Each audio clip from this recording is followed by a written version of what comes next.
Assalamualaikum warahmatullahi wabarakatuh. Selamat pagi semuanya. Gimana kabarnya hari ini? Baik semua kan ya? Hari ini hadir semua? Bagus kalau hadir semua. Sebelum memulai pelajaran hari ini, lebih baik kita berdoa terlebih dahulu ya. Silakan ketua kelas memimpin doa.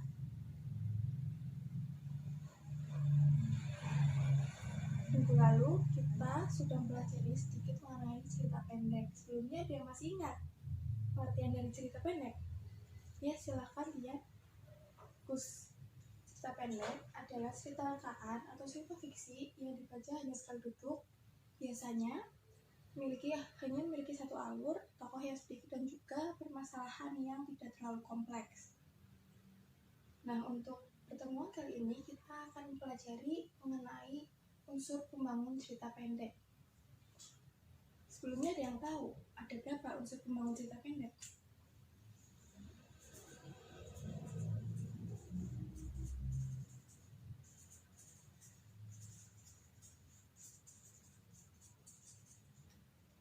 Ada yang tahu?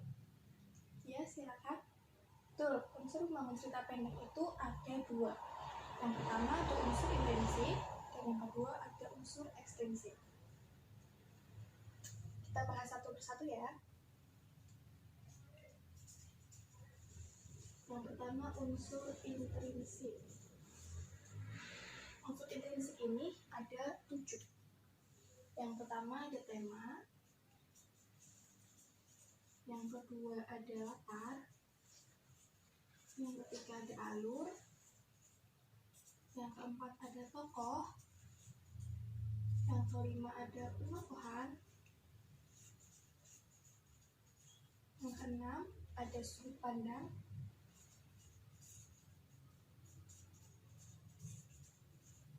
dan yang ketujuh ada amanah. Nah, untuk unsur ekstrinsik itu ada 3.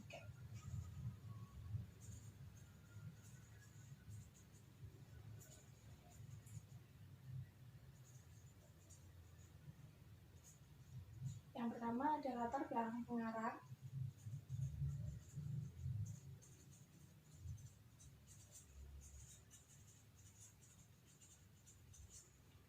Yang kedua ada latar belakang masyarakat.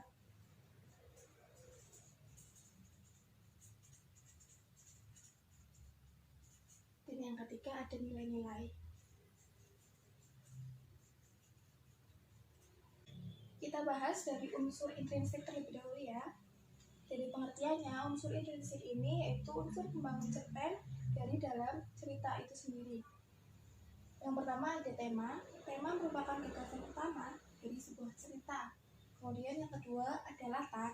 Nah, latar ini dibagi menjadi 3. Yang pertama ada latar tempat terjadinya sebuah peristiwa, misalnya sekolah, di rumah, di taman, dan lain sebagainya. Kemudian ada latar waktu, yaitu waktu terjadinya peristiwa itu bisa pagi, sore, siang, atau malam. Kemudian ada latar suasana, yaitu suasana yang terjadi, suasana yang ada pada peristiwa tersebut, misalnya menyenangkan, menyedihkan, dan lain sebagainya. Kemudian ada alur atau jalannya cerita. Selanjutnya ada tokoh. Nah, tokoh ini merupakan pelaku yang terlibat dalam cerita tersebut. Selanjutnya ada penokohan. Nah, untuk penokohan ini merupakan sifat dari tokoh yang ada dalam cerita. Selanjutnya yaitu sudut pandang. Nah, sudut pandang ini yaitu cara pandang penulis dalam menyampaikan cerita. Nah, sudut pandang ini ada 2. Bisa sudut pandang orang pertama atau sudut pandang orang ketiga. Kemudian ada amanat, yaitu pesan yang ingin disampaikan penulis untuk pembaca. Nah, bisa disampaikan secara langsung dan juga tidak langsung. Kalau langsung, biasanya penulis langsung menuliskan pesan yang ingin disampaikan kepada pembaca, ditulis secara langsung dalam cerita. Nah, untuk yang tidak langsung itu biasanya direpresentasikan dari watak tokoh atau dari peristiwa yang ada dalam cerita. Selanjutnya kita membahas mengenai unsur ekstrinsik dari cerpen. Nah, unsur ekstrinsik ini dilihat dari pengertiannya yaitu unsur pembangun cerpen dari luar cerita gitu. Yang pertama ada latar belakang pengarang. Latar belakang pengarang ini misalnya biografi itu ada juga pengarang yang menuliskan dari latar belakangnya sendiri, misalnya dari nama sekolah atau asal dari pengarang itu sendiri yang disebutkan dalam cerita yang beliau tulis gitu. Selanjutnya ada latar belakang masyarakat. Nah, latar belakang masyarakat ini merupakan kondisi sosial masyarakat yang membentuk sebuah cerita dalam cerpen tersebut. Selanjutnya ada nilai-nilai.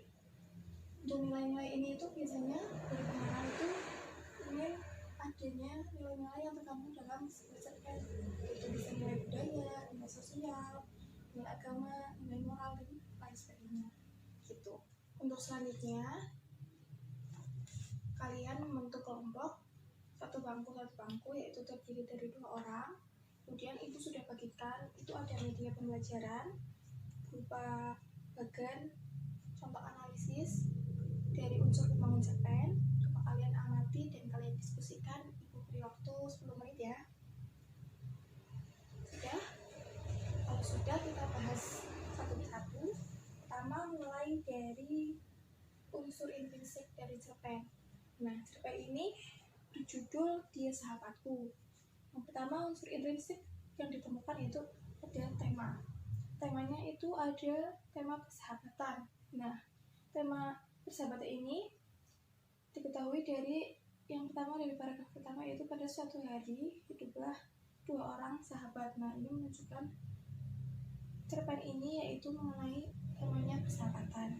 Selanjutnya ada tokoh. Nah, di sini disebutkan tokoh dalam cerpen tersebut ada 2. Yang pertama ada Sally. Ada 3. Yang pertama ada Sally, Yeni, dan juga nenek Sally lebih tepatnya. Nah, selanjutnya untuk penokohannya itu Sally itu baik dan rajin, Yeni baik, pemalas, kemudian nenek Sally itu baik. Ini juga ditandai dengan stabilo berwarna biru gitu. Selanjutnya ada latar. Nah, latar yang ditemukan sini ada latar tempat, yaitu ada sekolah, swalayan, dan juga rumah nenek. Selanjutnya ada sudut pandang. Nah, sudut pandang ini yang digunakan penulis pada cerpen ini yaitu sudut pandang orang ketiga, yaitu Ia dengan stabilo warna hijau. Selanjutnya ada alur. Alurnya di sini maju, yaitu diawali dari perkenalan persahabatan antara Sally dan Yeni, yang kemudian mereka berencana untuk memberikan kado nenek Sally yang sedang ulang tahun. Kemudian ada klimaksnya atau permasalahan yang muncul itu karena Yeni itu terlambat yang seharusnya bertemu dengan Sally untuk membeli kado, tapi Yeni terlambat gitu. Dan akhirnya mereka bertemu, membeli kado, dan merayakan ulang tahun nenek Sally bersama-sama. Selanjutnya ada amanat yang ditandai dengan stabilo merah muda, yaitu kita harus menyayangi orang lain walaupun kita tidak ada hubungan darah atau hubungan keluarga, dan saling mengerti satu sama lain gitu. Selanjutnya untuk unsur ekstrinsik cerpen bisa diamati. Yang pertama adalah latar belakang masyarakat. Nah, latar belakang masyarakat ini itu terdapat pada paragraf kelima, yaitu adanya kasih sayang dari lingkungan sekitar yang membuatnya menguatnya persahabatan yang diceritakan oleh penulis gitu. Jadi persahabatan antara Sally dan Yeni ini kuat karena keluarga Sally itu juga menyayangi Yeni meskipun bukan saudara kandung begitu. Selanjutnya ada nilai moral. Nah, nilai moral ini dari stabilo warna kuning, kita harus senantiasa minta maaf apabila terdapat kesalahan, baik itu kepada sahabat terdekat sekalipun. Nah, pada saat itu ini itu terlambat, seharusnya dia menemui Sally, dia terlambat karena tidak menyelesaikan tugas, akhirnya dia dihukum terlebih dahulu gitu. Jadi pada saat itu ini langsung minta maaf kepada Sally karena kesalahannya terlambat gitu. Selanjutnya ada nilai budaya. Nilai budaya ini yaitu kuatnya persahabatan yang masih terjalin di antara mereka walaupun perbedaan sifat yang mereka miliki. Nah, di sini juga terlihat berbeda sekali ya. Untuk Sally itu dia rajin karena pasti mengerjakan tugas tepat waktu dan pasti membuatkan, sedangkan ini itu dia lupa akan tugasnya atau pekerjaan rumahnya gitu. Jadi akhirnya dia dihukum. Gitu. Sampai sini sudah paham? Nah, kalau sudah paham, coba kalian kerjakan secara individu ya. Itu sudah siapkan, ini ada lembar kerja. Kalian kerjakan secara individu, sama menganalisis unsur pembangun cerita pendek, tapi dari cerpen yang berbeda, yaitu dari cerpen berjudul Semua Berawal Dari Mimpi. Nah, pertama itu menulis identitas, ada nama, kelas, dan nomor presensi. Selanjutnya, kalian membaca cerpen berjudul Semua Berawal Dari Mimpi secara sesama. Kemudian tentukanlah unsur pembangun cerpen, yaitu unsur intrinsik dan unsur eksplisit. Nah, langkahnya yang pertama, kalian bisa membaca cerpen tersebut secara keseluruhan dari awal hingga akhir. Kemudian kalian bisa tandai, bisa dengan stabilo atau digarisbawahi bagian-bagian unsur-unsur yang terdapat dalam cerpen tersebut. Nah, kemudian kalian tuliskan dalam tabel yang sudah ibu siapkan. Nah, pada kolom pertama ini ada nomor, kolom kedua itu ada unsur intrinsik, nah dan juga eksplisit ya. Nah, untuk unsur intrinsik unsur intrinsik misalnya tokoh gitu, tokohnya misalnya Putri. Nah, sini Putri, kemudian untuk kolom yang ketiga itu ada bukti berupa kalimat atau paragraf. Nanti kalian bisa tuliskan bukti yang menunjukkan tokoh Putri ini misalnya pemalas atau rajin, itu bukti kutipannya tuliskan di sini. Sudah paham? Nah, kalau sudah, bisa mulai mengerjakan. Itu beri waktu 40 menit. Kemudian nanti setelah ini kalian bisa mempresentasikan salah satu ke depan, dan teman-teman kalian bisa menanggapi ya. Sudah? Kalau sudah ada yang mau maju ke depan, ya silakan Andi. Bagaimana presentasi dari Andi? Ada yang mau menanggapi? Iya, Amel, silakan. Tuh, bagus ya. Dari presentasi Andi sudah menyebutkan dari hasil pekerjaannya ada unsur intrinsik dan juga unsur eksplisit dalam cerpen Juli Berawal Dari Mimpi. Kita tangan untuk Andi. Silakan Andi kembali ke tempat duduknya. Tadi kalian sudah mempelajari bagaimana menganalisis unsur pembangun dari cerpen, dan juga kalian sudah mempraktikkan secara individu ya. Jadi untuk pertemuan kali ini kita membahas apa saja? Betul, kita membahas unsur pembangun cerpen. Ada unsur intrinsik dan juga unsur ekstrinsik. Unsur intrinsik ada 7, ada tema, latar, alur, tokoh, penokohan, sudut pandang, dan juga amanat. Selanjutnya ada unsur ekstrinsik, ini adalah latar belakang mengarang, latar belakang masyarakat, dan juga nilai-nilai yang terkandung dalam cerita tersebut.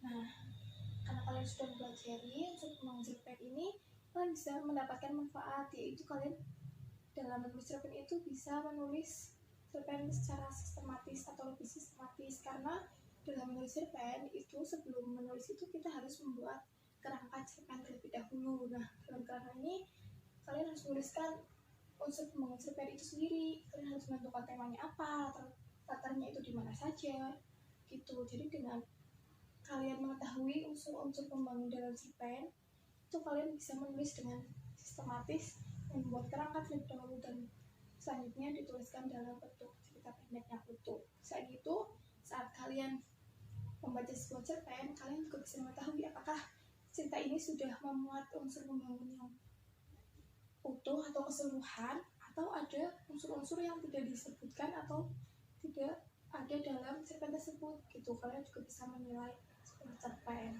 gitu. Untuk pertemuan kali ini Ibu cukupkan terlebih dahulu, kurang lebihnya mohon maaf. Assalamualaikum warahmatullahi wabarakatuh.